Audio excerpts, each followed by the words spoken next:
Assalamu alaikum, dear students. Dear students, as you already know that in previous lecture we have discussed wave optics, right? In today's lecture, I'm going to start ray optics, which will be completed in 2 lectures, right? So बेटा आज हम रे optic जो आपकी text book से complete करने जा रहे हैं, उसका एक पार्ट मैंने कहा पहले का 2 लेक्चर्स में कंप्लीट होगा, जिसमें हम इंपॉर्टेंट कॉन्सेप्ट्स और न्यूमेरिकल्स डिस्कस करेंगे। वैसे हम न्यूमेरिकल्स पहले स्टार्ट करते हैं, फिर कॉन्सेप्ट डिस्कस करते हैं। आज हम पहले एक कॉन्सेप्ट से डिस्कस करेंगे, that is formation of rainbow, जो कि आपकी टेक्स्ट बुक ने इन डिटेल मेंशन किया हुआ है। ठीक है, so just open the text book and if I am not wrong it's going to be page number 133। उस पे रेनबो जो है बेटा वो टॉपिक डिस्कस किया हुआ है टेक्स्ट बुक ने। तो हम जाएंगे सीधे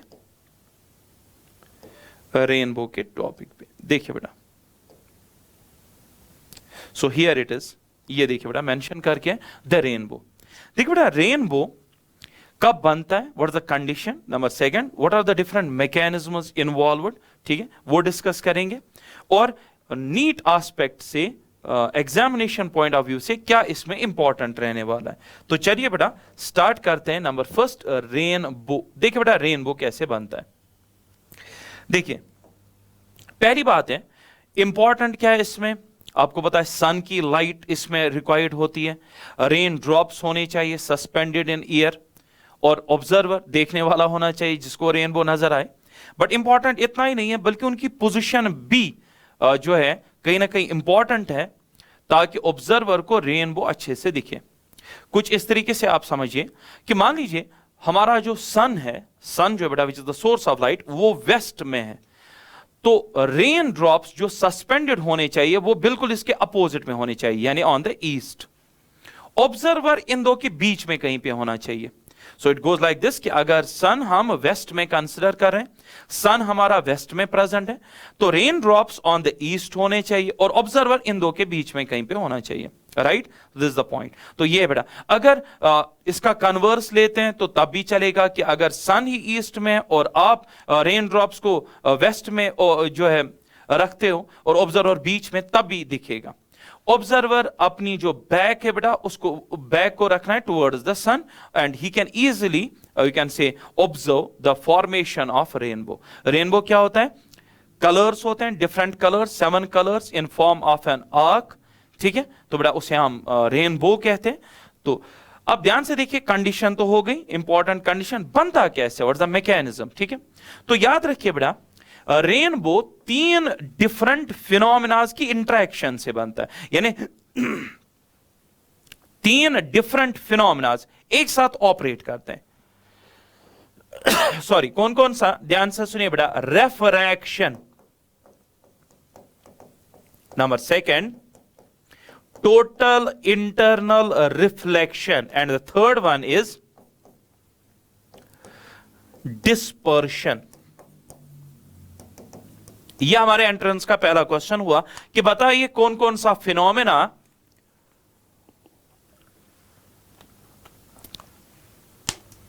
फिनोमिनन इन्वॉल्व होता है in the formation of rainbow. So it's going to be refraction, it's going to be TIR and it's going to be dispersion। ये बन गया पहला क्वेश्चन। तो याद रखेंगे इन 3 फिनोमेना, अगर एक भी मिसिंग है रेनबो नहीं बनेगा। दूसरी बात है बेटा रेनबो कितने टाइप्स का होता है, तो याद रखेंगे बेटा it's of 2 types, primary and secondary. 2 types of rainbow होते हैं बेटा, प्राइमरी और सेकेंडरी रेनबो। अब क्वेश्चन यहां पे ये है बेटा दैट सर ये फिनोमेना कैसे काम करते हैं, सिंक्रोनाइज होते हैं, और कैसे रेनबो बनता है, यानी 7 कलर्स कैसे दिखते हैं। तो ध्यान से देखिए बेटा, यहां पे मैं ऐड एक स्लाइड कर देता हूं। मान लीजिए ये रेन ड्रॉप है which is spherical due to surface tension, और इसमें आ रही है बेटा व्हाइट लाइट आ रही है इसकी तरफ, व्हाइट लाइट आ रही है इसके अंदर। जब ये व्हाइट लाइट अंदर आएगी तो सीधी सी बात है रेन ड्रॉप जो ऑफर रेफ्रैक्टिव इंडेक्स करेगा डिफरेंट वेवलेंथ्स को, वो डिफरेंट होगा, जिसकी वजह से उनमें जो डीविएशन होगी बेटा वो भी डिफरेंट होगी।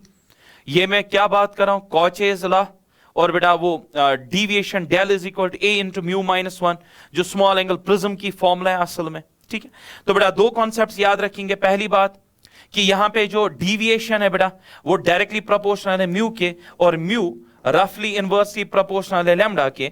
एक्चुअल रिलेशन इज, जिसको हम कॉचेज लॉ कहते हैं, mu is equal A plus B by lambda square. बात तो यही है कि म्यू कहीं ना कहीं इनवर्सली रिलेटेड है वेवलेंथ के। अब सोचिए 7 वेवलेंथ्स अंदर आती हैं, तो 7 वेवलेंथ्स को रेफ्रैक्टिव इंडेक्स 7 डिफरेंट वैल्यूज के मिलेंगे।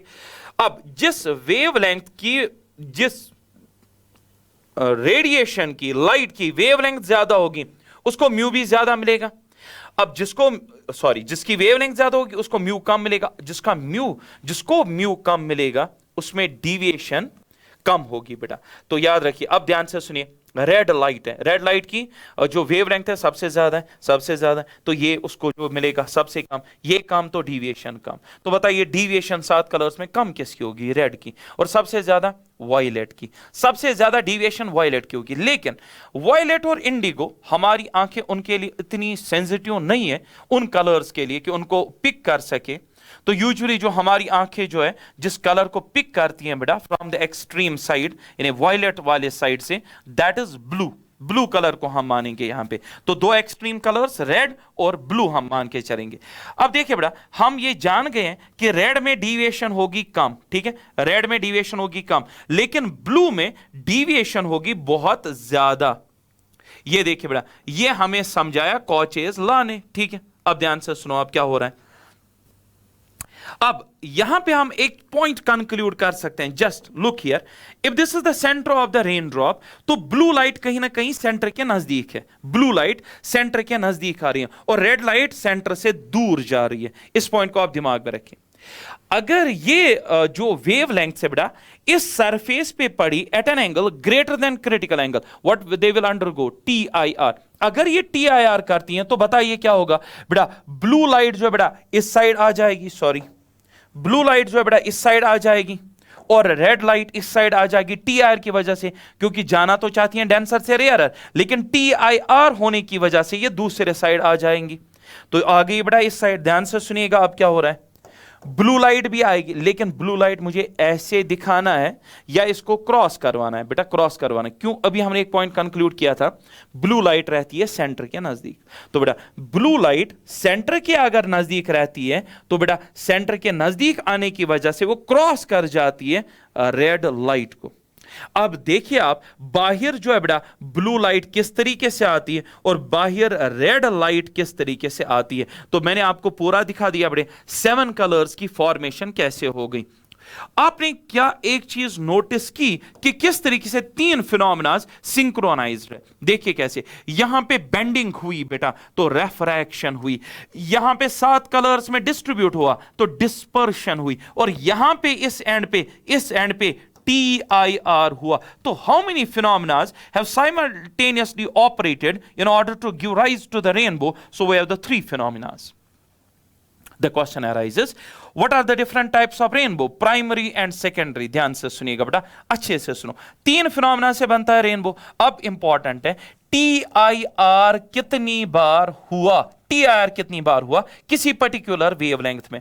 जैसे ये रेड वेवलेंथ है, बाहर आने से पहले कितनी बार इसके अंदर TIR हुआ, रेन ड्रॉप के अंदर कितनी बार इसको TIR हुआ? एक बार। रेड लाइट को एक बार हुआ।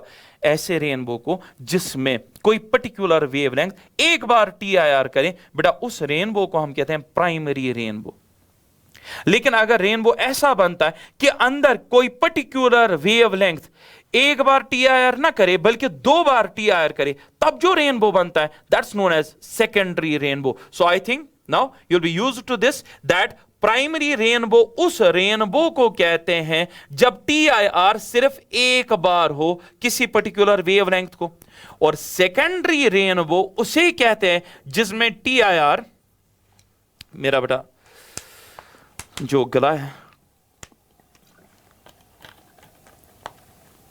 ड्राई हो जाता है, सॉरी फॉर दैट। देखिए TIR जब किसी पर्टिकुलर वेवलेंथ को 2 बार हो इनसाइड द रेन ड्रॉप बेटा, उस रेनबो को जो तब बने जब 2 TIR होंगे किसी पर्टिकुलर वेवलेंथ में, उसे हम कहते हैं secondary rainbow. Now the question is that अच्छा, जो मैंने फिर बनाई डायग्राम, वाज दिस प्राइमरी और secondary? This was definitely primary. The question is sir primary और सेकेंडरी डिफरेंशिएट कैसे किए जाए, कैसे पता चलेगा कि ये रेनबो प्राइमरी है या ये सेकेंडरी है? क्या लाइट ने एक बार जो है बेटा TIR अंदर किया या 2 बार? बहुत आसान है बेटा, ध्यान से सुनिएगा। अगर किसी रेनबो में रेड लाइट जो है बेटा वो ऑब्जर्वर को ऊपर नजर आए, तो मैं एक सेकंड में कलर ही यूज करता हूं, ये ऑब्जर्वर है, राइट, दिस ऑब्जर्वर, और रेड लाइट रेनबो में सबसे ऊपर नजर आती है और इसको ब्लू लाइट सबसे नीचे नजर आ रही है। सबसे ऊपर रेनबो में इसको रेड नजर आ रहा है और सबसे नीचे इसको ब्लू नजर आ रहा है। ऐसा रेनबो जिसमें विबगयोर तो है, VIBGYOR एंड इस तरीके से विबगयोर बन रहा है, इसे हम कहते हैं ये प्राइमरी रेनबो है। This is going to be the primary rainbow. तो प्राइमरी रेनबो की कैरेक्टरिस्टिक है जब आपको रेड कलर सबसे ऊपर और सबसे नीचे ब्लू नजर आए। तो बताइए सेकेंडरी रेनबो की क्या कैरेक्टरिस्टिक है? जब ऊपर बेटा वायलेट नजर आए, जब ऊपर ब्लू नजर आए और नीचे सबसे नीचे कलर्स में रेड नजर आए, that's the characteristic of secondary rainbow. और ये था बेटा this the brief you can से अकाउंट ऑफ रेनबो, जो आपको कम से कम पता होना चाहिए। और लास्ट में इसको कंक्लूड करने से पहले एक बात बस याद रखिए, ये जो ब्लू लाइट है ये जब बाहर आती है और ये जो रेड लाइट है ये जब बाहर आती है, तो ये कितने एंगल पे with respect to the incident बाहर आती हैं, वो वैल्यूज भी याद रखिए which are mentioned in your text book. Blue light 40 degrees के अराउंड बाहर आती है और जो रेड लाइट है वो 42 डिग्रीज के अराउंड जो है वो बाहर आती है with respect to the incident light. So I think rainbow अब आपको अच्छे से समझ में आ गया। रेनबो होता क्या है? रेनबो होता है बेटे जब हम स्काई में 7 कलर्स का एक आर्क सा देखें। बनता कब है ये, मतलब इसके लिए कंडीशन क्या है? सन और रेन ड्रॉप्स बिल्कुल अपोजिट होने चाहिए और ऑब्जर्वर बीच में कहीं पे। अगर सन और ऑब्जर्वर एक ही साइड में, मतलब से सन और रेन ड्रॉप्स, मतलब सन वेस्ट में और रेन जो गिर रही है वो भी वेस्ट में गिर रही है और ऑब्जर्वर इसको देख रहा है, रेनबो नजर नहीं आएगा। They must be opposite, they must be opposite. और दूसरी बात, रेनबो कितने टाइप्स के? 2, its primary and it is secondary, right. उसके बाद मैंने कहा बेटा जो प्राइमरी रेनबो है उसकी कैरेक्टरिस्टिक क्या है? प्राइमरी रेनबो ऐसा रेनबो है जिसमें TIR सिर्फ एक बार होता है। सेकेंडरी रेनबो कौन सा रेनबो है? जिसमें TIR inside the rain drop 2 बार हो, तब बनता है बेटा सेकेंडरी रेनबो। और आपको जो मैंने यहां पे समझाया बेटे कि रेनबो बनने के लिए जो है किस तरीके से लाइट एंटर करती है, फिर किस तरीके से 3 फिनोमेनास ऑपरेट करते हैं, रेफ्रैक्शन होती है, डिस्पर्शन होता है, TIR होता है, ये 3 पॉइंट्स आप याद रखिए। So that's all about the formation of rainbow. ठीक है, अब हम चलते हैं बेटा टेक्स्ट बुक की न्यूमेरिकल्स पे। ठीक है, आइए बेटा, न्यूमेरिकल्स इसकी दोनों इंपॉर्टेंट है, याद रखिए टेक्स्ट बुक की दोनों न्यूमेरिकल्स इंपॉर्टेंट है। कौन कौन सी? सॉल्व्ड भी और अनसॉल्व्ड भी। इसमें मुझे याद आया एक सॉल्व्ड न्यूमेरिकल है, इसमें लेंसेज के ऊपर, कॉम्बिनेशन ऑफ लेंसेज के ऊपर। और मैं चाहूंगा बेटा पहले मेरा जो ऑफलाइन में जो मैंने पढ़ाया हुआ है आपको, या ऑनलाइन लेक्चर्स भी मेरे हैं बेटा, उनकी जो लिंक है इसके डिस्क्रिप्शन में मैं आपके साथ शेयर कर दूंगा। ठीक है, तो आप एक काम करेंगे, आप उसको अच्छे से पढ़िए, वहां से देखिए जो है पूरा रे ऑप्टिक्स मैंने एक्सप्लेन किया, फॉर्मूलाज वगैरह सब कुछ। यहां पे मैं सिर्फ उन फॉर्मूलाज की एप्लीकेशन दिखाऊंगा। देखिए बेटा पहले ये क्या चल रहा है, it's a revision type, so it's understood. ये हम आप एंट्रेंस स्टूडेंट्स के लिए बना रहे हैं, एक जनरल कोई वीडियो नहीं बन रहा है यहां पे। ठीक है, तो ये हम इस तरीके से सेटअप कर रहे हैं कि आपने पढ़ा हुआ है, रे ऑप्टिक्स अच्छे से पढ़िए, अब आपको चाहिए final finishing touch. So it's a finishing touch series, that's why I will directly insert the formulas. So ये अंडरस्टैंड करके कि आपको उसका बैकग्राउंड पूरा पता होगा।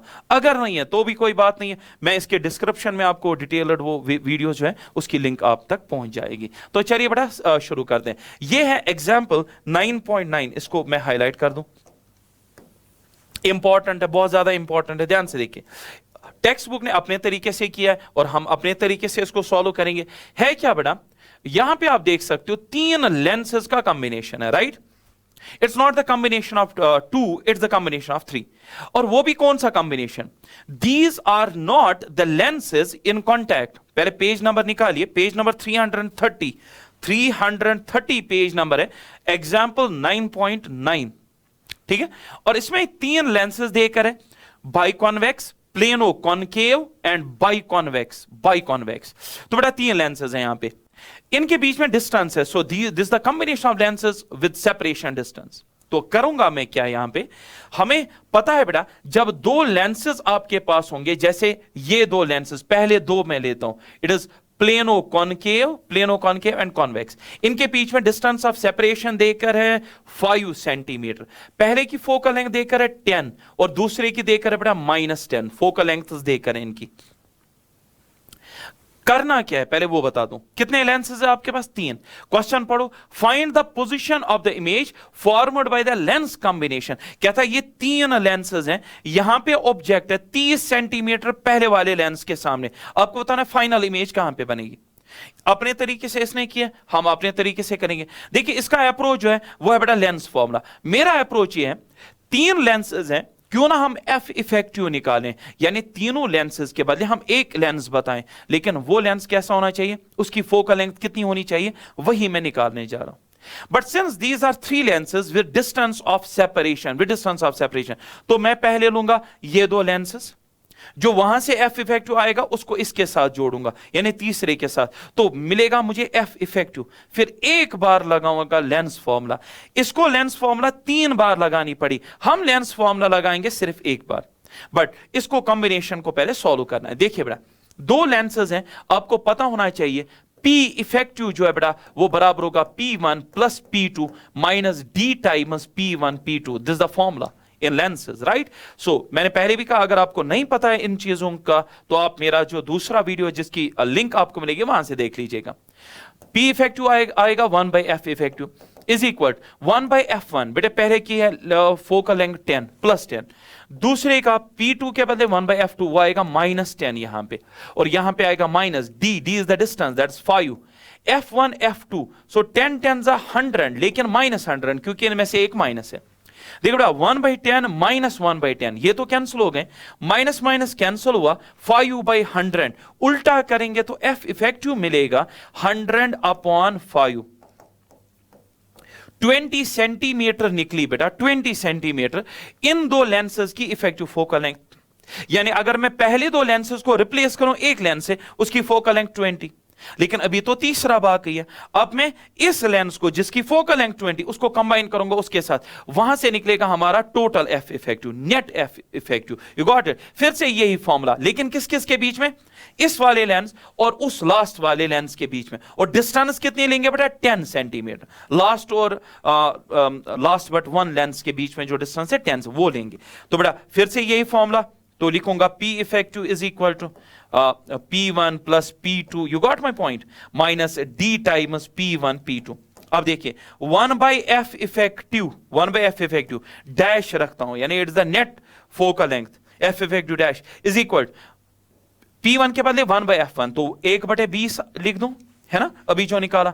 दूसरा जो है लास्ट वाले की फोकल लेंथ दैट्स प्लस 30, तो यहां पे लिखना पड़ेगा प्लस 1/30। फिर आएगा minus distance is 10 centimetre divided by F1 F2। बेटा इन दो को मल्टीप्लाई करना है, F1 F2 20 इंटू 30।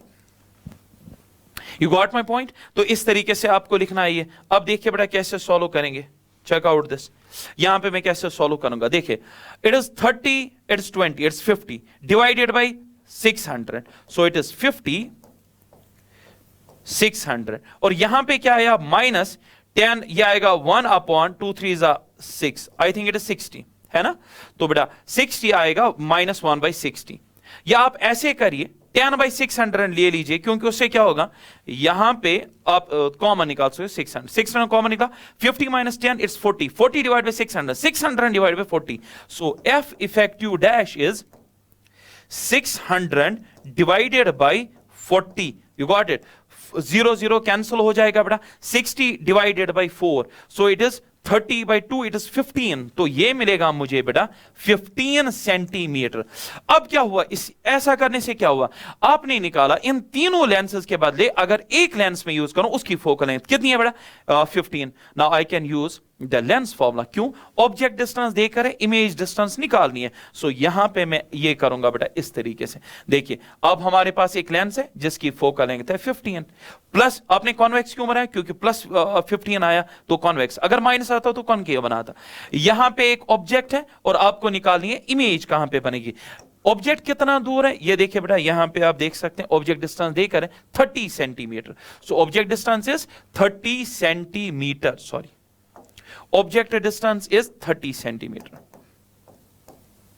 आप निकालनी है image distance 1/f lens formula is equal to 1/v minus 1/u। तो बहुत आसान है, विद साइन प्रॉपर तरीके से इसको ये करना है बेटा। फोकल लेंथ 1/15 लिखना पड़ेगा इज इक्वल टू 1/v, वही मुझे चाहिए। u बेटा उल्टा है, यानी यहां की तरफ जा रहे हैं तो sign minus minus minus plus हो जाएगा 1/30। तो इस तरीके से लिखना है, यानी 1/v मुझे मिला 1/v मिला 1/15 माइनस 1/30 माइनस 1/30, ये उधर जाएगा 1/30। देखिए 30 माइनस 15 है ना, डिवाइडेड बाय 15 इंटू 30, ऐसे करिए तो आपका आंसर आएगा 1/v is equal 30 minus 15 divided by 15 into 30।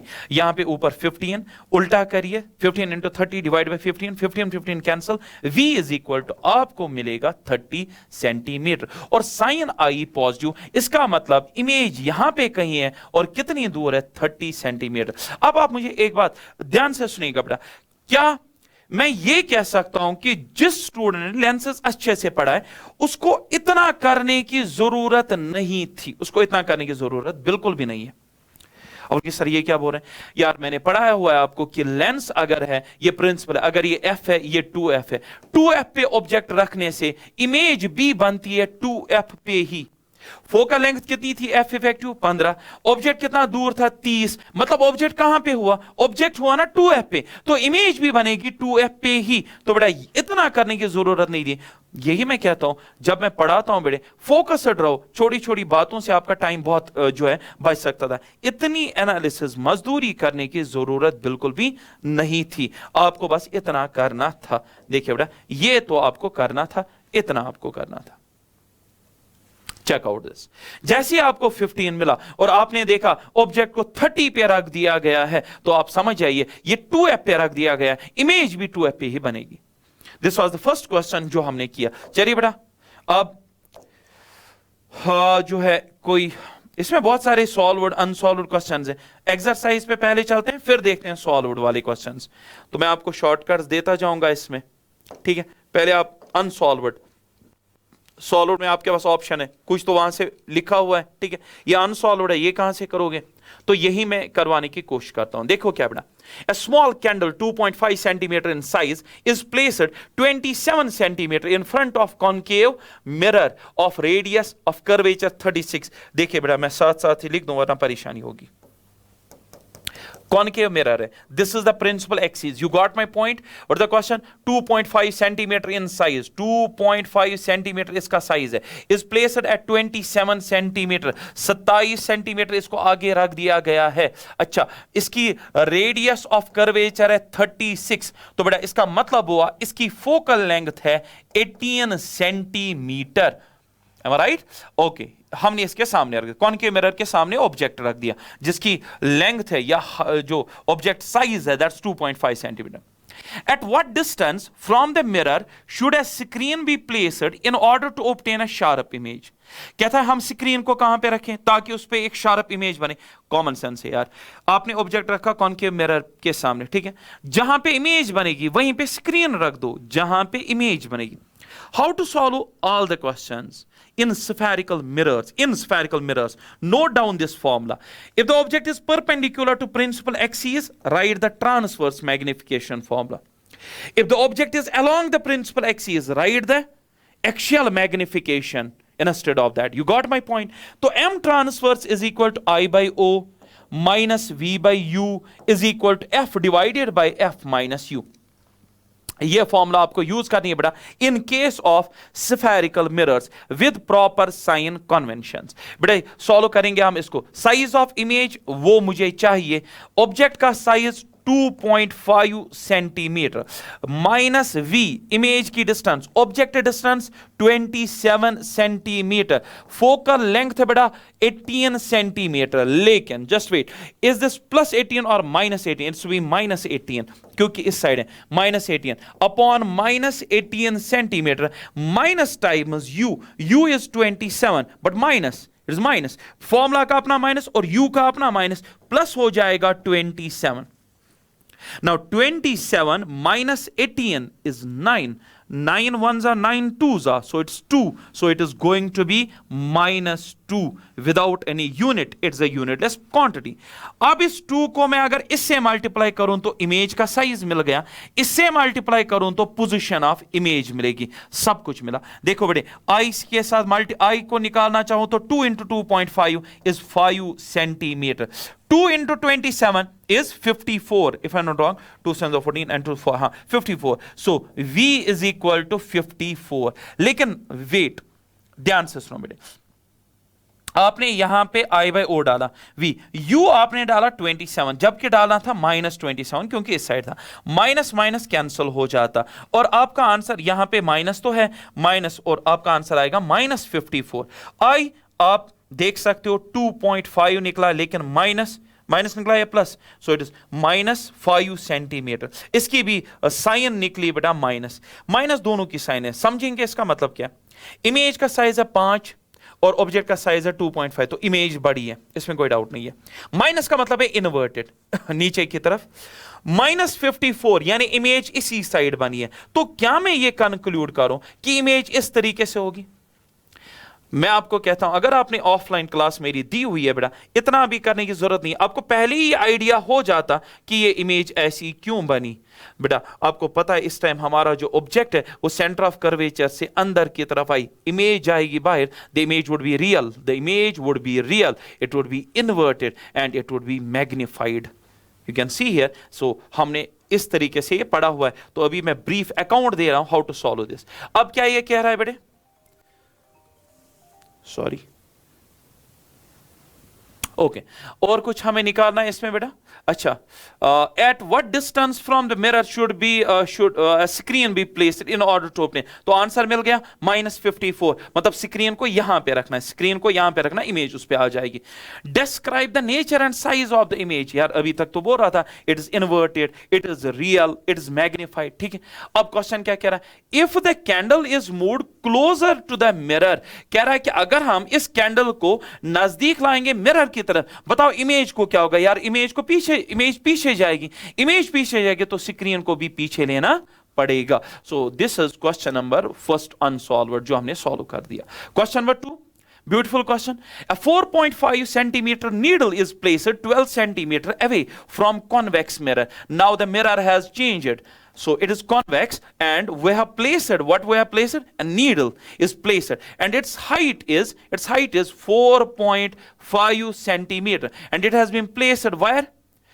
Placed 12 centimeter from, यहां से यहां तक है बेटा 12 centimeter. I will change the color क्योंकि बाद में जो है कंप्लेंट आती है कि सर नजर नहीं आ रहा था रेड कलर, सॉरी, ठीक है। तो 4.5 सेंटीमीटर है यार इसकी हाइट और 12 सेंटीमीटर इसके सामने, ओके। फोकल लेंथ है 15 सेंटीमीटर फोकल लेंथ है। फिर क्या कह रहे हैं, give the location of the image and the magnification, एक तो पोजीशन ऑफ इमेज बतानी है और मैग्निफिकेशन एम बताना है। कौन सा मैग्निफिकेशन आएगा? ट्रांसवर्स। तो बेटा एक ही फॉर्मूला है हमारे पास, M T is equal to I by O, ठीक है, right, minus v by u is equal to f divided by f minus u. Apply the formula, get the answer, you will get everything. And describe what happened as the needle is moved farther from the mirror. पहले ही कर दें वो, जरा ये बता दो focal length कितनी है? 15, तो 15 से तो ये ज्यादा है। फोकल लेंथ के इधर 30 पे है सेंटर ऑफ कर्वेचर, तो दैट मींस ये सेंटर ऑफ कर्वेचर फोकस के बीच में कहीं पे। अब अगर हम इसको क्या करें बेटा, क्या कह रहा है, describe what as the needle is moved farther, अगर हम इसको पीछे की तरफ लेते हैं, पीछे की तरफ, तो इमेज को क्या होगा? जरा याद करिए बेटा, ये सेंटर ऑफ कर्वेचर से आगे आया है, सेंटर ऑफ कर्वेचर से आगे, इमेज गई है पीछे, तो अगर हम इसको पीछे ले वो आएगी आगे, इमेज आएगी आगे टूवर्ड्स द मिरर, वो बेटा याद रखना, ठीक है। नहीं, we are wrong. Why we are wrong? Because this is convex. जो मैं कह रहा हूं बेटा that's applicable for concave, we are wrong. ऐसा नहीं है कि इमेज इस टाइम यहां से बन रही है, इमेज यहां से बनेगी। Sorry, it is convex, it's not concave mirror, it's convex. Image यहां से बनेगी और इसका नेचर क्या होगा? डेविल मतलब image would B diminished, image would B erect, it would B virtual. और याद रखिए, अगर हम कॉन्वेक्स के केस में ऑब्जेक्ट को आगे लाते हैं, irrespective of the position, object image हमेशा ये ऐसी ही बनती है, लेकिन अगर इसको आगे लेते हैं तो ये भी दूर ही जाएगी, यानी ये मूव होगी अवे फ्रॉम द मिरर। दूसरे क्वेश्चन का आंसर पहले याद रख लो, कॉन्वेक्स मिरर है, ऑब्जेक्ट के आगे आने से इमेज भी आगे जाएगी, यानी आगे जाने का मतलब अवे फ्रॉम द मिरर। चलिए बेटा आप शुरू हो जाइए। 4.5 सेंटीमीटर की नीडल है, ऑब्जेक्ट साइज देकर है, ठीक है। तो mt is equal to, image का साइज पता नहीं, object size 4.5 centimetre, okay, is equal to image कहां बनेगी नहीं पता, u देकर है 12 सेंटीमीटर। ये 12 माइनस है कि प्लस है बेटा? इस साइड जो भी है वो प्लस है, इस साइड जो भी है वो माइनस है, यानी ये -12 सेंटीमीटर है। फोकल लेंथ कितनी है बेटा? अच्छा, इसकी फोकल लेंथ पॉजिटिव होगी नेगेटिव होगी? उस साइड से है पॉजिटिव, सो 15 डिवाइडेड बाय 15। अच्छा, फिर फॉर्मूला का यहां पे माइनस, u तो माइनस है, माइनस माइनस प्लस हो जाएगा 12। You got my point? कैसे ये 12 आ गया बेटे प्लस? क्योंकि ये माइनस था, माइनस माइनस प्लस हो गया। 15 plus 12, so it will be 15 divided by 27, 15 divided by 27, so it would be around 0.55 के आसपास ये आ जाएगा। so अब आपको जो भी चाहिए मिल गया। सबसे पहले ट्रांसवर्स मैग्निफिकेशन चाहिए थी, 0.55 सीधे मैग्निफिकेशन आ गई बेटा, यानी इमेज डिमिनिश्ड है, 1 से कम है ना, इमेज डिमिनिश्ड है। और दूसरी बात बेटा, वो तो हमें पता ही है, इरेक्ट है, डेविल मैंने लिख दिया, कॉन्वेक्स मिरर के लिए हमेशा याद रखो devil, it is diminished, erect and virtual, वो तो हमने डिस्कस कर लिया, 0.55 यानी डिमिनिश्ड है। अच्छा, और क्या चाहिए? अगर हमें इमेज का साइज चाहिए तो बेटा 4.5 मल्टीप्लाइड बाय 0.55। अगर हमें v चाहिए, माइनस माइनस उड़ा दो, 12 into 0.55 would be the position of image, v would be 12 into 0.55। तो इसको इसके साथ मल्टीप्लाई करो, v मिलेगा, और इसको इसके साथ मल्टीप्लाई कर दो तो आपको i मिलेगा। Solve the question, you got my point? तो इस तरीके से इस क्वेश्चन को सॉल्व करना था। चलिए बेटा, और क्या है हमारे पास?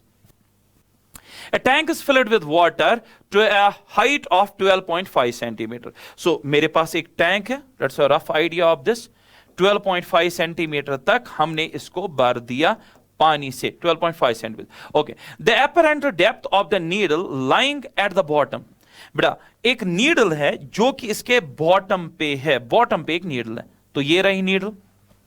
The apparent depth of the needle lying at the bottom of the tank is measured by microscope to be 9.4 centimetre. Microscope से जब हम इस नीडल को ऑब्जर्व करें तो हमें ये माइक्रोस्कोप से दिखती है नीडल कितनी नीचे, 9.4, जबकि एक्चुअली कितनी नीचे है, 12.5। तो यहां पे माइक्रोस्कोप है, यू गॉट माय पॉइंट? यहां पे माइक्रोस्कोप है, जब हम उससे देखते हैं उससे हमें नजर आता है 9.4, रेजर्ड नजर आ रहा है, ठीक है। अब ये क्या कह रहा है? What is the refractive index of the water? इसने यहाँ पे वाटर लिखा है, ऑल तो हमें वाटर का याद ही होता है यार, 4/3 होता है, ठीक है, 1.33, लेकिन इसने कहा निकालो तो निकालेंगे, कोई दिक्कत नहीं है। रेफ्रैक्टिव इंडेक्स ऑफ वाटर निकालना है, कैसे निकालेंगे? आपको पता होना चाहिए, जब ऑब्जर्वर एक मीडियम में और ऑब्जेक्ट किसी और मीडियम में हो, हम किस फॉर्मूला को यूज करते हैं? बेटा फॉर्मूला है x, यानी x क्या है? पोजीशन ऑफ इमेज, यानी जहां पे आपको नजर आएगा पोजीशन ऑफ इमेज है, ये x is the position of image as observed by observer, as observer. तो फॉर्मूला मैंने दी हुई है, रेफ्रैक्टिव इंडेक्स किस मीडियम का? जिसमें ऑब्जर्वर होगा, जिसमें ऑब्जर्वर होगा, multiplied by summation of x by mu, multiplied by summation of x by mu, this the formula. Now I will apply this formula. देखो बेटे, position of the image as observed, वो ये खुद कह रहा है कि माइक्रोस्कोप से देखने बार से हमें दिख रही है, कहां पे दिख रहा है? 9.4, ये तो ऑब्जर्वर्ड है, सो 9.4। Mu refractive index of the, जिसमें ऑब्जर्वर यानी माइक्रोस्कोप इस टाइम बेटा किस में? ईयर में, तो ये 1 आएगा। Multiplied by x by mu x। अब देखो बेटे, माइक्रोस्कोप और इसके बीच में कोई डिस्टेंस नहीं है, माइक्रोस्कोप इसके, लेकिन यहां से यहां तक कितनी डिस्टेंस है 12.5, तो x आया 12.5। 12.5 किस मीडियम में ले रहे हो, म्यू डब्ल्यू, और आपको म्यू डब्ल्यू ही तो निकालना है, तो म्यू डब्ल्यू इधर लाओ, 9.4 नीचे आप ले सकते हो, यहां पे mu W is equal 12.5 divided by 9.4, 12.5 divided by 9.4 आपका आंसर आएगा, and it will be around 1.3। ये आपको आएगा बेटे, आई थिंक 1.3 के आसपास से आएगा, आना भी चाहिए था। Why? Because we know water का रेफ्रैक्टिव इंडेक्स 4/3 1.33 होता है, तो 1.3 ये आ रहा है। चलिए बेटा, ये है बेटा रेफ्रैक्टिव इंडेक्स इसका। फिर इसका दूसरा क्वेश्चन है, दूसरा पार्ट है, if water is replaced by a liquid of refractive index 1.63, क्या था, अगर वाटर नहीं अब कोई और लिक्विड डाल दिया जिसका रेफ्रैक्टिव इंडेक्स वहीं से देकर है, okay, up to the same height, up to the same height मतलब 12.5 सेंटीमीटर पर, लेकिन लिक्विड अब दूसरा है, by what distance would the microscope have to be moved to focus on the needle again? अच्छे से सुनो मैं क्या कह रहा हूं। आपने माइक्रोस्कोप पहले केस में एडजस्ट करके रखा हुआ है और आपको इमेज दिख रही है।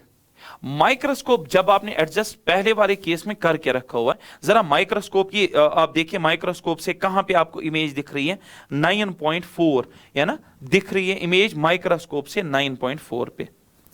अब आपने दूसरा लिक्विड ला दिया, ठीक है, हम फिर से निकालेंगे इमेज कहां पे बनेगी, इमेज कहां पे बनेगी इन दैट केस जब डिफरेंट लिक्विड आया, ठीक है। पहले कहां पे एडजस्टमेंट कहां पे करके रखी थी, 9.4 के लिए। अब जब दूसरा निकाला हमने, लेट्स सपोज वो 20 सेंटीमीटर आया, यार कॉमन सेंस है, अगर इमेज पहले 9.4 पे और बाद में 20 सेंटीमीटर पे, तो डिफरेंस निकालो, 20 माइनस 9.4, जो डिफरेंस आएगा वही उसको कहते हैं शिफ्ट, उतने ही शिफ्ट, वो उतना शिफ्ट आपको लाना है माइक्रोस्कोप में ही, उतना ही शिफ्ट आपको लाना है माइक्रोस्कोप में, क्योंकि इमेज अब 20 पे बन रही है, लेकिन एडजस्ट करके रखा हुआ था हमने 9.4 के लिए, तो शिफ्ट आपको लाना पड़ेगा। 9.4 के लिए एडजस्टमेंट करके रखी हुई है, लेट्स सपोज नया जो पोजीशन आप इमेज निकला वो 20 निकला, शिफ्ट निकालो, जितना शिफ्ट आएगा उतना ही आपको माइक्रोस्कोप एडजस्ट करना पड़ेगा। सो द आंसर इज, और you can see how to solve this numerical, so check out this. So अब ये टैंक है, इसमें आपको लिक्विड भरना, अननोन लिक्विड भरना है, उतने ही हाइट तक भरना है, उतना मतलब 12.5।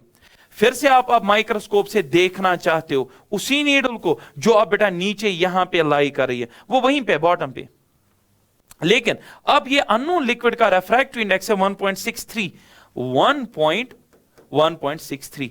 आपको बताना है एडजस्टमेंट कितनी करनी है। पहले ये निकालो कि इस टाइम इमेज कहां पे बनेगी, इस टाइम इमेज कहां पे बनेगी। So X is the position of the image, कहां पे बनती है, इट्स इक्वल टू म्यू, जहां रेफ्रैक्टिव इंडेक्स जिसमें ऑब्जर्वर है, multiplied by summation of X by mu. X बेटे इसमें और इसमें तो डिस्टेंस नहीं है, सीधे एक्स है 12.5 डिवाइडेड बाय म्यू, म्यू है बेटा 1.63 और ऑब्जर्वर किसमें, ईयर में, so that's equal to 1। So it is 12.5 divided by 1.63, जरा चेक करिए बेटा कितना आएगा, 12.5 डिवाइडेड बाय 1.63 क्या मिला, 7.6 के अराउंड ये आंसर आएगा, 7.6 सेंटीमीटर के अराउंड ये आएगा। देखिए अब ध्यान से देखिएगा, पहले 9 पॉइंट, पहले कहां पे एडजस्टमेंट करके रखा था 9.4, अब कहां तक एडजस्टमेंट करके रखनी है, अब इमेज बनी है 7.6, तो 9.4 और 7.6 एडजस्टमेंट थी 90, बन रही है 7.6, तो हम कहेंगे जितना शिफ्ट आएगा उतने ही से हमें एडजस्टमेंट करनी है। So adjustment will be 9.4 minus 7.6। इतना जो आपने शिफ्ट करवाया बेटा, इतना जो शिफ्ट हुआ है, इतने से ही आपको अपना माइक्रोस्कोप एडजस्ट करना पड़ेगा। ठीक है, चलिए चलते हैं बेटा नेक्स्ट न्यूमेरिकल की तरफ। देखिए ये न्यूमेरिकल अभी हम नहीं करने जा रहे हैं, क्यों, रीजन इज सिंपल, आप बोर्ड पे देख सकते हो, यहां पे ऐसे एंगल है बेटा जो स्टैंडर्ड नहीं है, जैसे 47 वाला एंगल आ रहा है, जैसे 35 आ रहा है तो आसान, सिनेलस लॉ के ऊपर बेस्ड है, लेकिन क्योंकि स्टैंडर्ड एंगल नहीं आ रहे हैं इसलिए हम अभी इसको स्किप कर रहे हैं बेटा, स्टैंडर्ड एंगल इसमें नहीं है। A small bulb is placed at the bottom of a tank containing water to a depth of 80 centimetre. देखिए बेटा क्या है, देखो देखो यहां पे एक कंटेनर है और कंटेनर के अंदर एक बल्ब है बेटा, कितनी डेप्थ पे, 80 सेंटीमीटर डेप्थ पे एक बल्ब प्रेजेंट है। What is the area of the surface of water through which the light from the bulb can emerge out? ये आपने 100 बार ये टॉपिक पढ़ा होगा, सुना होगा। This is the concept of area of visible region।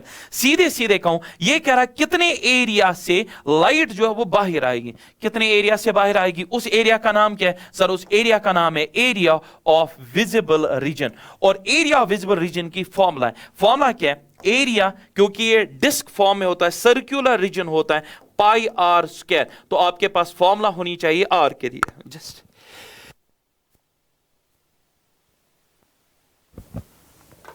Sorry बेटे, it is pi R square, right? there's a beautiful formula of r is equal to h multiplied by refractive index of rarer divided by root of refractive index of denser square minus rarer square. This is the formula. See, what you have to do is simply r निकालने के लिए h डालो। h कितना है बेटे? 80 centimetre. Rare का refractive index 1 है बेटा।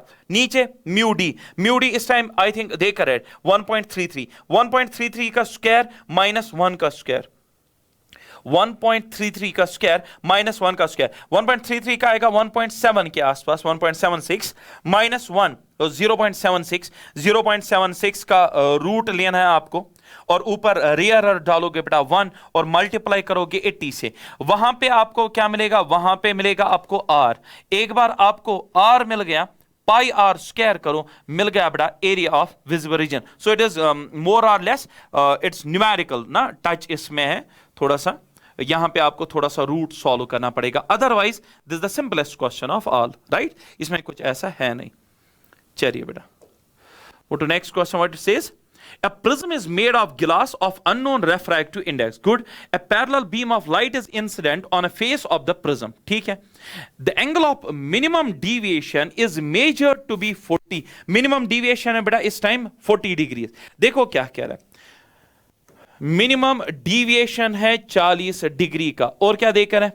प्रिज्म है, एक प्रिज्म है of unknown refractive index, let it be mu. A parallel beam of light आ रहा है, पैरेलल बीम ऑफ लाइट आ रहा है, इसके ऊपर गिर रहा है, ठीक है? पैरेलल बीम ऑफ लाइट कुछ भी ऐसे भी गिर सकता है यार, आपस में वो पैरेलल है, इट डजंट मीन इसके ऊपर कुछ ये है, पैरेलल होनी चाहिए। The angle of minimum deviation is measured, minimum deviation, deviation नहीं है, मिनिमम डिविएशन देकर। What the refractive index of the material of the prism, आपको निकालना है म्यू का वैल्यू। फिर क्या कह रहा है? The refracting angle of the prism is 60। हाँ, एंगल ऑफ प्रिज्म देकर है, बोलो बेटे कितना? 60 देकर है। अब फिर दूसरा क्वेश्चन है, और दूसरा याद रखना, दूसरा पार्ट इसमें सबसे ज्यादा इंपॉर्टेंट है। क्यों? मैं बताता हूं। हम जितनी भी न्यूमेरिकल्स प्रिज्म के ऊपर करते हैं, उसमें हम प्रिज्म देखते हैं, बाहर से ईयर होता है, और मोर और लेस हमारा फोकस होता है एक ही रेफ्रैक्टिव इंडेक्स पे। किसके रेफ्रैक्टिव इंडेक्स पे? गिलास के, प्रिज्म के रेफ्रैक्टिव इंडेक्स पे।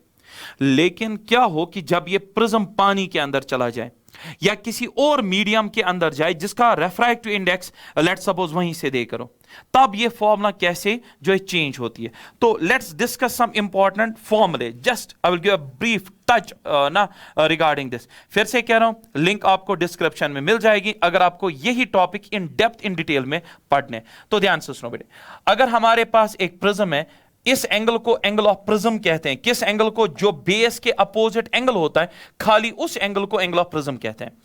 जनरल फॉर्मूला, यानी वो फॉर्मूला जो हर एक प्रिज्म के लिए एप्लीकेबल है, वो है बेटा R1 plus R2 is equal to A। Sorry, R1 R2 क्या है? ये बड़ा रे है, इंसिडेंट रे। यहां पे मैंने नॉर्मल ड्रा किया, ये रेफ्रैक्ट होगी, फिर से नॉर्मल ड्रा किया, अब ये बाहर आ गई, दिस इज इमर्जेंट रे। इंसिडेंट रे ने एंगल कितना बनाया? I1। इमर्जेंट ने कितना बनाया? I2। अंदर जो यहां पे एंगल बना, एंगल ऑफ रेफ्रैक्शन R1, यहां पे जो एंगल बना अंदर, यहां पे इनसाइड दिस, यहां पे जो एंगल बना, दैट इज R2, और ऊपर आपको पता ही है that's angle of prism A। So these are the literal, you can say. इसको मैं रब कर दूं यहां पे, एक सेकेंड, जस्ट वेट, इसको मैं खत्म कर दें, अब थोड़ा सा नजर आएगा, ठीक है? R1 R2, ये अंदर के दो एंगल जो हैं R1 और R2 कहलाते हैं बेटा, ठीक है? R1 R2, बाहर के I1 I2, ऊपर A। R1 प्लस R2 हमेशा इन दो का सम A के बराबर होता है। दूसरी फॉर्मूला है डीविएशन। डीविएशन क्या होता है? ये आपकी ओरिजिनल रे है, नजर रखिए बेटा, ये आपकी ओरिजिनल रे है, ये आपकी इमर्जेंट रे है। तो ओरिजिनल रे प्रिज्म से बाहर आते आते घूम गई, इतना घूम गई, जितना घूम गई उसी को बोलते हैं बेटा नेट डीविएशन। नेट डीविएशन बराबर होता है, किसके बराबर होता है? It's always equal to I1 I1 plus, colour कौन सा मैंने यूज किया, चलो कोई बात नहीं, इससे काम चला लो। I1 प्लस I2 माइनस ए, ये बेटा होती है नेट डीविएशन की formula. I1 plus I2 minus A is the net deviation formula. तीसरा बेटा एक कंडीशन आती है जिसको बोलते हैं condition of minimum deviation. Condition of minimum deviation क्या है? कंडीशन ऑफ मिनिमम डीविएशन ध्यान से सुनिए, हम इस एंगल ऑफ इंसिडेंस को चेंज करते हैं, कान खोल के सुनो, हम इस एंगल ऑफ इंसिडेंस को चेंज करते हैं।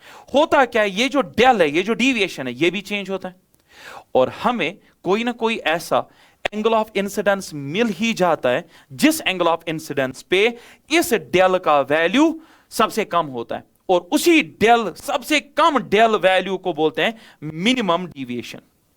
So there is a particular angle of incidence, there is a particular angle of incidence for which the del has the minimum, least value in comparison to other।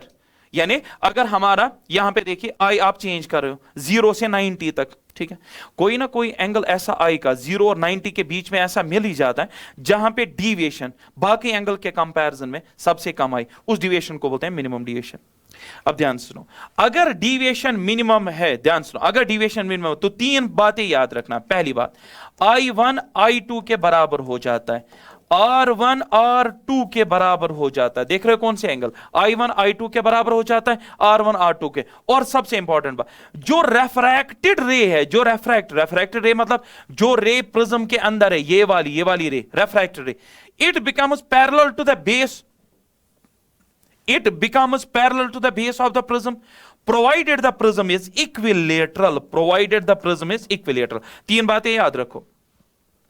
Condition of minimum deviation, कोई ना कोई ऐसा आई जरूर होता है, आई जरूर, जहां पे इस डेल का वैल्यू जो है, असल में हम क्या, we change I, what change, del change, del के आई का वैल्यू चेंज कर रहा हूं, डेल का वैल्यू बदल रहा है, लेकिन आई का कोई ना कोई ऐसा वैल्यू, कौन सा वैल्यू वो किसी को नहीं पता है, वो हम निकाल सकते हैं बाद में under in a given particular question we can calculate, लेकिन कोई पर्टिकुलर वैल्यू नहीं है, you can not generalise that.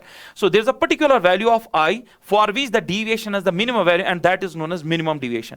अगर एक बार हमने ये कह दिया, क्वेश्चन में लिखा है दैट डीविएशन इज मिनिमम, तो याद रखना ये तीन बातें, I1 I2 के बराबर हो जाता है, R1 R2 के बराबर, तो और उस टाइम जो रेफ्रैक्टेड रे है that becomes parallel to the base, लेकिन सिर्फ कब, जब प्रिज्म होगा इक्विलेटरल, ये बेटा याद रखना। तीसरी और सबसे इंपॉर्टेंट बात, अगर हमारा प्रिज्म जो है उसका रेफ्रैक्टिव इंडेक्स म्यू है, कान खोल के सुनिए, उसका रेफ्रैक्टिव इंडेक्स म्यू, और बाहर से ईयर है, और बाहर से ईयर है, और डीविएशन है मिनिमम, और डीविएशन है minimum, there is a relation between the refractive index of the prism and the minimum deviation. याद रखना बेटे, ध्यान से सुनो, अगर आप रिलेट करना चाहते हो मिनिमम डीविएशन को म्यू के साथ, what's mu, the refractive index of the prism, there is a relation, इन दो के बीच में एक रिलेशन है, मिनिमम डीविएशन और म्यू के बीच में। डीविएशन और म्यू के बीच में एक रिलेशन नहीं है, मैं वो नहीं डिस्कस कर रहा हूं, मैं कह रहा हूं म्यू और मिनिमम डीविएशन के बीच में रिलेशन। वो रिलेशन क्या है? Mu is equal to sine of, ऐसे याद रखो, a/2 divided by sine of a/2। पहले इतना याद कर लो, देखो कितना आसान है, mu is equal sine a/2, sine a/2, इतना याद कर लिया। अब बस ये करो कि ऊपर जो a है, ऊपर वाली टर्म है जो a है, उसी को ऐड कर दो डेल मिन, उसको ऐड कर दो डेल मिन। अब पढ़ो पूरी फॉर्मूला क्या है, जरा पूरी फॉर्मूला क्या है, ये टू दोनों को डिवाइड है, म्यू इज इक्वल साइन, असल में ऐसे याद करना, mu is equal sine a/2, sine a/2, बस ऊपर वाले a को ऐड करना del min, this is the relation between mu and del min. हो गई ये बात। अच्छा, एक और टाइप ऑफ प्रिज्म है जिसको बोलते हैं small angle prism. Small angle prism वो प्रिज्म होता है जिसमें एंगल ऑफ प्रिज्म, याद रखना बेटे, जिसमें angle of prism less than 10 degree होगा, जिसमें angle of prism less than 10 degree होगा। स्मॉल एंगल प्रिज्म की खास बात यह है कि उसमें नेट डीविएशन बराबर होती है मिनिमम डीविएशन के, यानी ये अलग अलग उसमें नहीं होती है। नॉर्मल प्रिज्म में ये दो अलग अलग वैल्यूज रखते हैं, लेकिन स्मॉल एंगल प्रिज्म में इन दो का वैल्यू सेम होता है। एक रिलेशन है बेटा इस स्मॉल एंगल प्रिज्म में मिनिमम डिविएशन के बीच में और म्यू के बीच में, और वो रिलेशन क्या है, स्मॉल एंगल प्रिज्म की मैं बात करूं. Now this relation which I am going to discuss here is valid only for small angle prism, and the relation is del, del लिखो या डेल मिन लिखो क्योंकि एक ही बात है, is equal to A into mu minus one. A into mu minus one. What's A? The angle of prism. What's mu? The refractive index of the glass prism, and minus one. ये बेटा ये formula लेकिन सिर्फ किसके लिए valid है? Small angle prism के लिए वैलिड है, किसी और प्रिज्म के लिए ये वैलिड नहीं है. चलिए बेटा अब एक और चीज जो मैं यहां पे हाईलाइट कर दूं, ध्यान से सुनिएगा. हम एक एक्चुअली क्वेश्चन कर रहे थे और उसके रिगार्डिंग मुझे याद आ गया था यार. अच्छा क्या था? हाँ देखिए देखिए, अब बताइए मुझे, यहां पे मुझे बताइए, जनरल प्रिज्म है, जनरल प्रिज्म में मिनिमम डिविएशन डेल मिन और म्यू के बीच में क्या रिलेशन है? मैंने पढ़ाई जनरल प्रिज्म में रिलेशन है म्यू इज इक्वल टू हाँ जी sine of a by 2 divided by sine of a by 2, और ऊपर करना था डेल मिन एड. बोलिए हाँ या ना?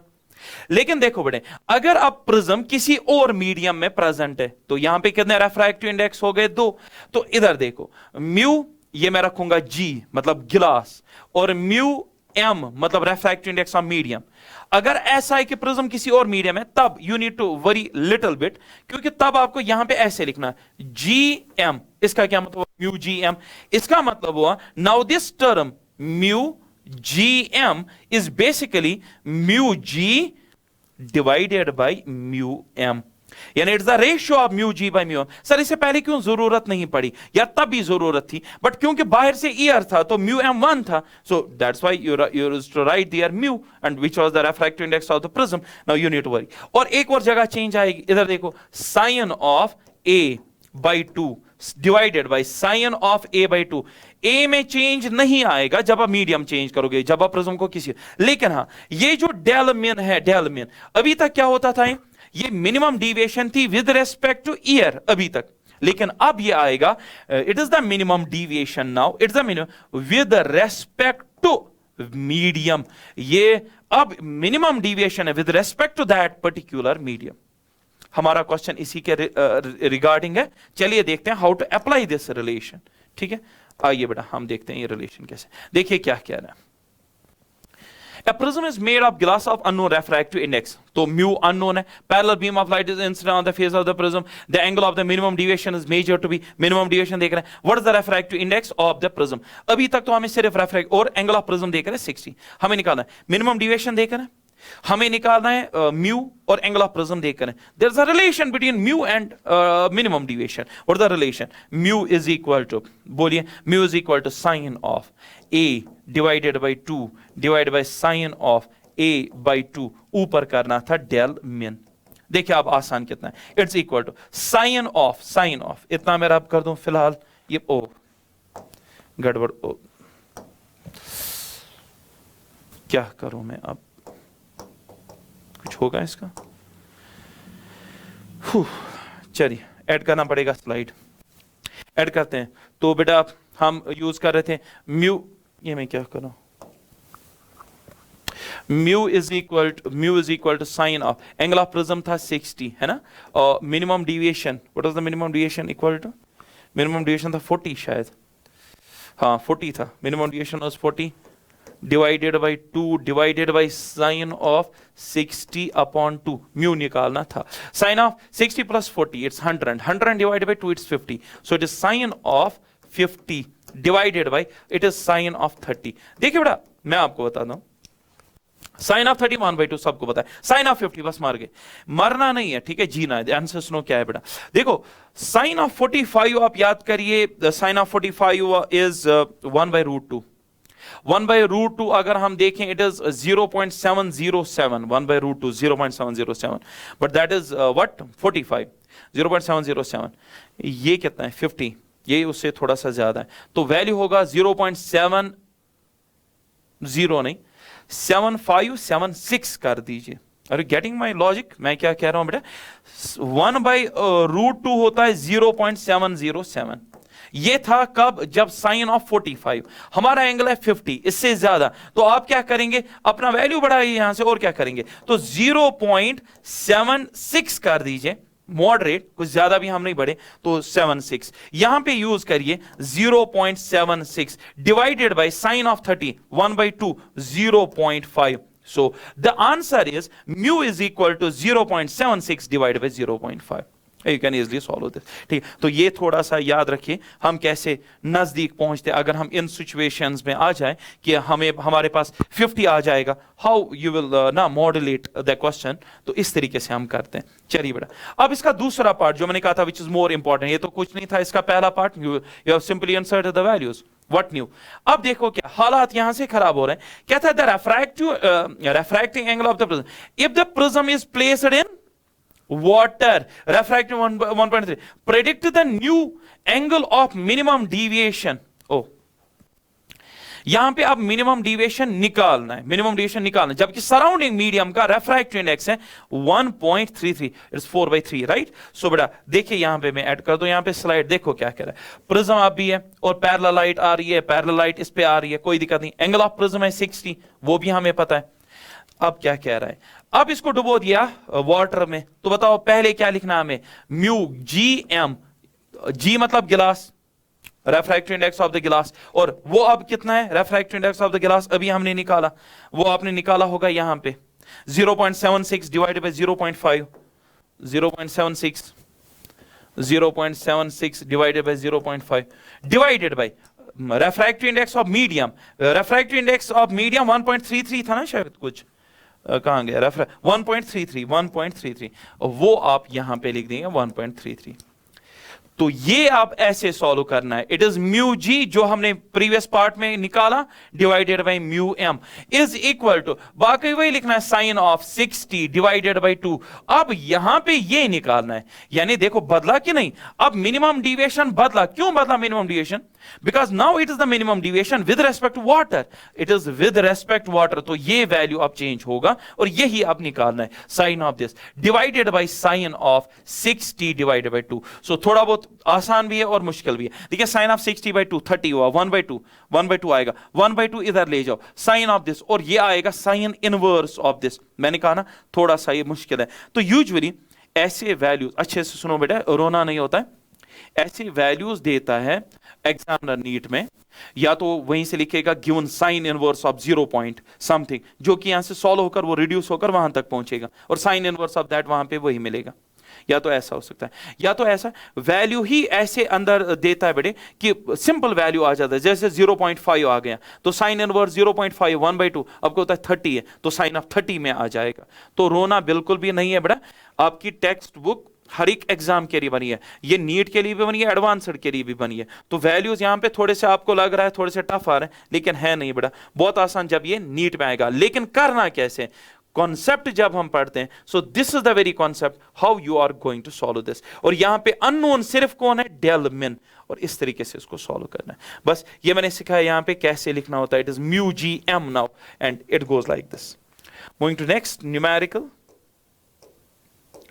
सो here is one more, what it says, double convex, what is double convex? Biconvex lens are to be manufactured from a glass of refractive index 1.5 with both faces of same radius। तो बेटा radius of curvature same है, अच्छी बात है।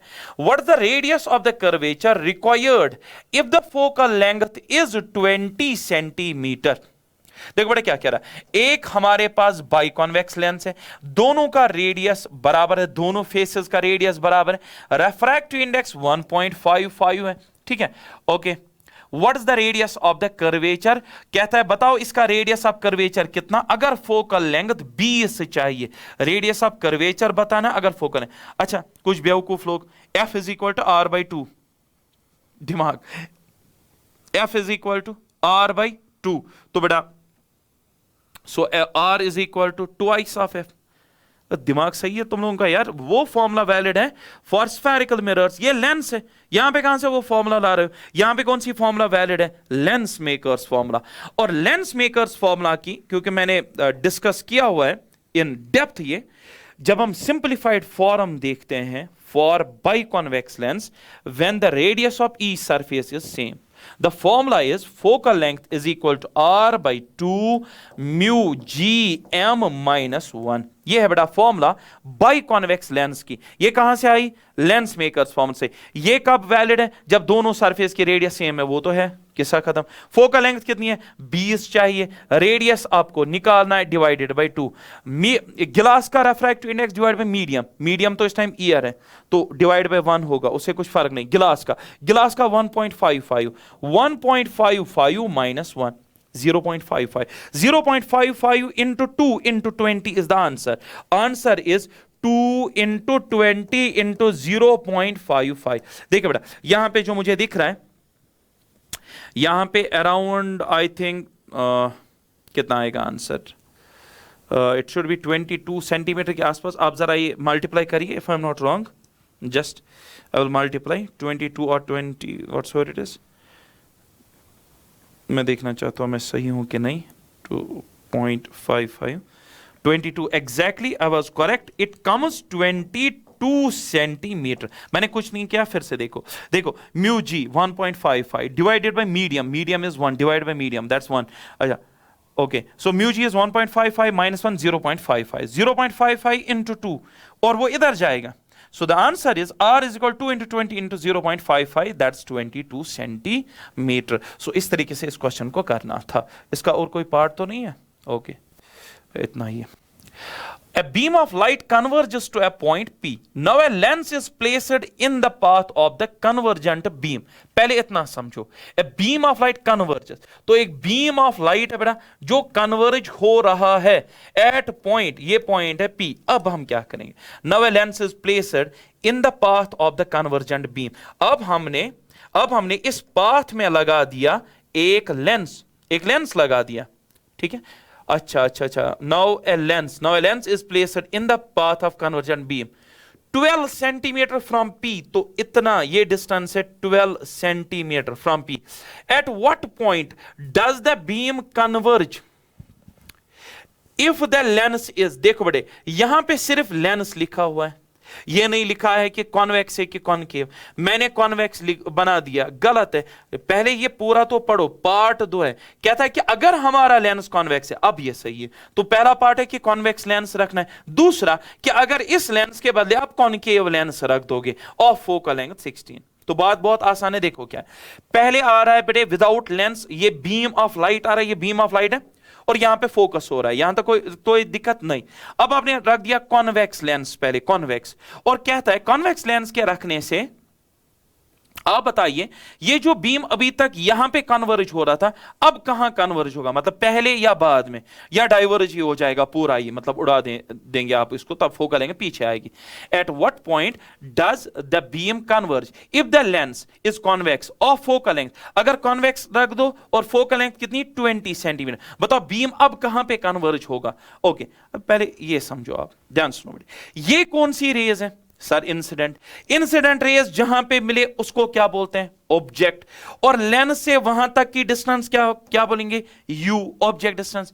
Lens के आने से वो अब कहां पे मिलेंगी? वो इंसिडेंट रेज अब कहां मिलेंगी? लेंस के आने से वो तो होगी ना फिर डिविएटेड रेज, यू कैन से, है ना, कन्वर्जेड रेज। और कन्वर्जेड या डिविएटेड रेज की वजह से जहां पे वो मिलती हैं वो तो इमेज हो गई। तो ये हमसे सीधे सीधे पूछ रहा है इमेज डिस्टेंस बता दो।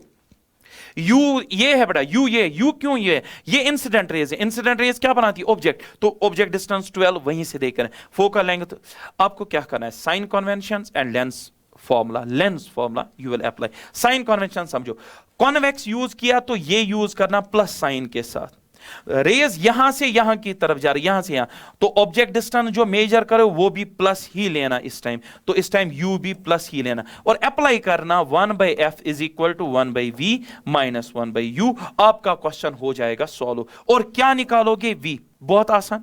लेकिन अगर आप यूज करोगे बेटा concave lens instead of convex, if you concave में क्या होगा? उसकी फोकल लेंथ क्या लोगे? माइनस, कॉनकेव की माइनस लोगे, बाकी u उसमें भी प्लस ही आएगा। सो आपको दोनों क्वेश्चंस का आंसर मिल जाएगा। बहुत आसान। कॉन्वेक्स यूज करोगे फोकल लेंथ प्लस लेना, यू प्लस लेना। कॉनकेव लोगे you plus F minus. Lens formula, इस फॉर्मूला में इंसर्ट करना, v निकालना. Okay, now the question is, an object of size 3 centimeter is placed 14 centimeter in front of concave lens of focal length 21 centimeter. Good. देखो क्या कह रहा है, एक कौन सा लेंस है पहले, कॉनकेव लेंस, तो मैंने तो गलत बना दिया यार. Okay, late it B this the concave lens, ठीक है. ऑफ फोकल लेंथ, इसकी फोकल लेंथ देख कर बताओ कितनी, 21 centimetre. An object of size, size है ऑब्जेक्ट का 3 centimetre, placed 14 centimetre in front. 14 centimetre पहले आपने 3 सेंटीमीटर वाले ऑब्जेक्ट को रख दिया. Okay, good good good. अच्छा, 21 सेंटीमीटर क्या है, अच्छा इसकी फोकल है. Describe the image produced by the lens, आपको बतानी है बेटा image produced by the lens, ठीक है. और क्या बोलना है, what happens if the object is moved further away from the lens, वो बाद में देखा जाएगा. पहले हमारा काम है, देखो u देकर है, f देकर है, तो v निकालना बहुत आसान है. लेकिन क्यों ये क्वेश्चन पूछ रहा है, रीजन सिंपल है बेटा, ये कौन सा लेंस है, कॉनकेव. कॉनकेव की फोकल लेंथ क्या लोगे, नेगेटिव.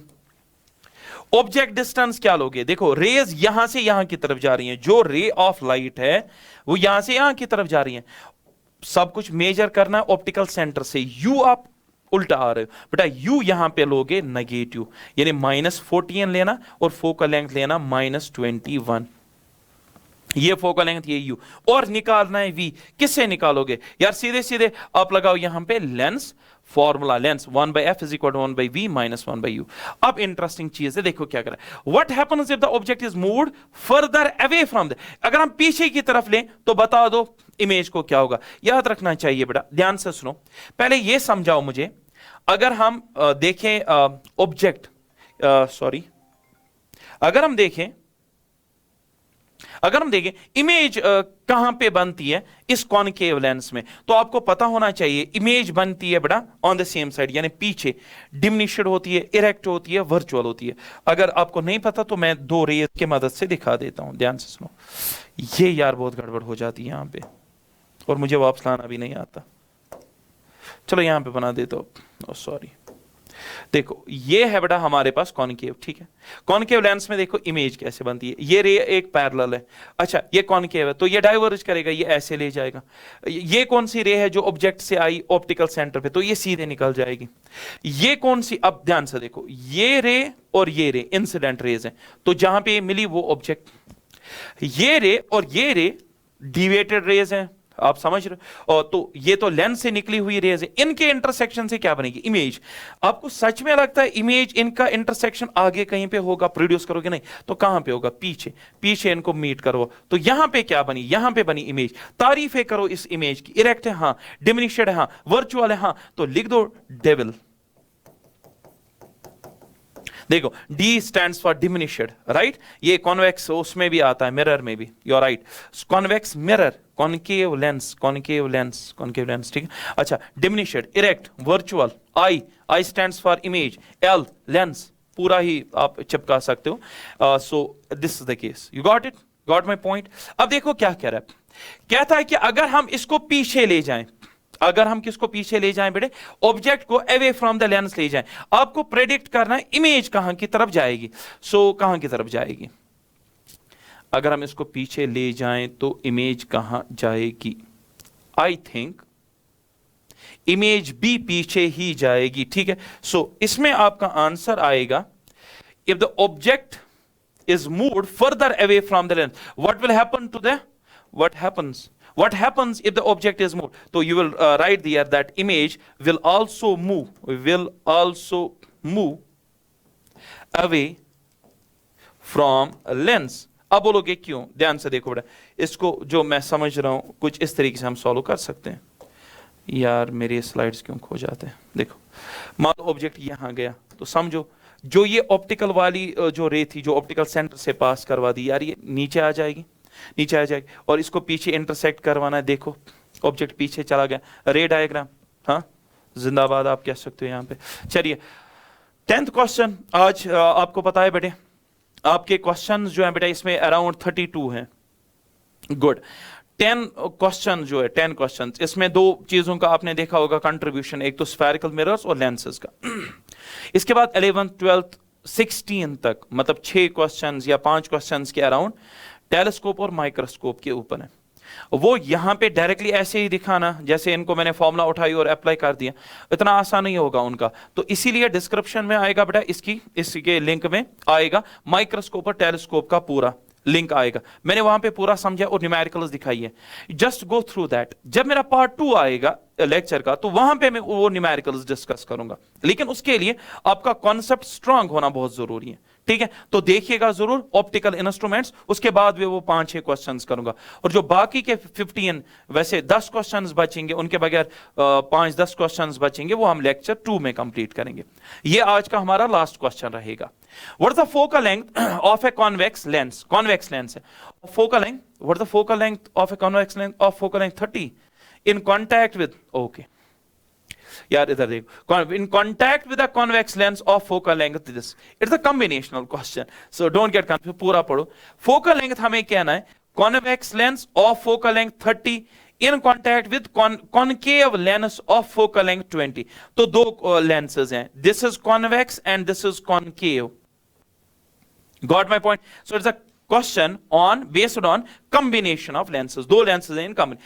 पहले की फोकल लेंथ है 30 क्योंकि कॉन्वेक्स है तो प्लस है, दूसरा कॉनकेव है, concave of focal length minus होती है बेटा।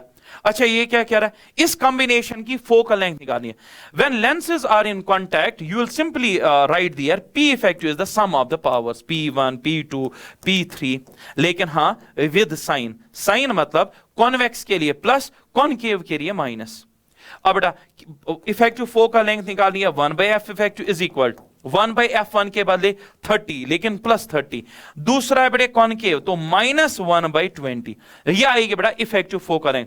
20 - 30 -10 आएगा, यह आएगा नीचे 660 डिवाइडेड बाई 60 आएगा इसका आंसर आई थिंक। तो फिर भी मैं देखता हूं क्या हो रहा है यार, 20 और 30, ऊपर आया 10, नीचे आया 600 डिवाइड बाई 10 दैट इज 60, तो F इफेक्टिव आया बेटे 60। लेकिन आप एक चीज नोटिस करो, साइन आएगी नेगेटिव क्योंकि इट्स 20 - 30। मुझे एक चीज बता दो यार, आपकी इफेक्टिव फोकल लेंथ नेगेटिव है, क्या मतलब है? यानी पूरा जो ये सिस्टम है ये डाइवर्जिंग लेंस का काम करेगा, यानी पूरे इस कॉम्बिनेशन पे अगर एक रे ऑफ लाइट इंसिडेंट होती है वो डाइवर्ज होगी न कि कन्वर्ज। पूरे सिस्टम के इफेक्टिव जो फोकल लेंथ है दैट कम्स नेगेटिव, वो नेगेटिव आई, जब नेगेटिव आई तो ये करेगा। Is the system a converging और डाइवर्जिंग लेंस? क्या बोला था अभी, इट्स अ डाइवर्जिंग वन, बेटा माइनस आया, इग्नोर द थिकनेस। तो बेटा हमने तो दोनों क्वेश्चंस एक साथ ही सॉल्व कर दिए। होप कि आज का जो लेक्चर है आपके लिए यूजफुल होगा, लेकिन मैं फिर से कहूं ये यूजफुल और ज्यादा हो सकता है अगर आप मेरे बाकी जो इस पे वीडियोस मैंने बनाए हुए हैं, लेक्चर्स बनाए हुए, क्योंकि उनमें डिटेल्ड एनालिसिस है, ठीक है, जो कि यहां पे मैं करना, इसका नाम ही है फिनिशिंग टच। सो प्लीज अगर आपके डाउट्स हैं बेटा वो क्लियर नहीं हुए तो पहले आप वो वीडियो देखें, उसके बाद ही इसको देखें। Thanks so much.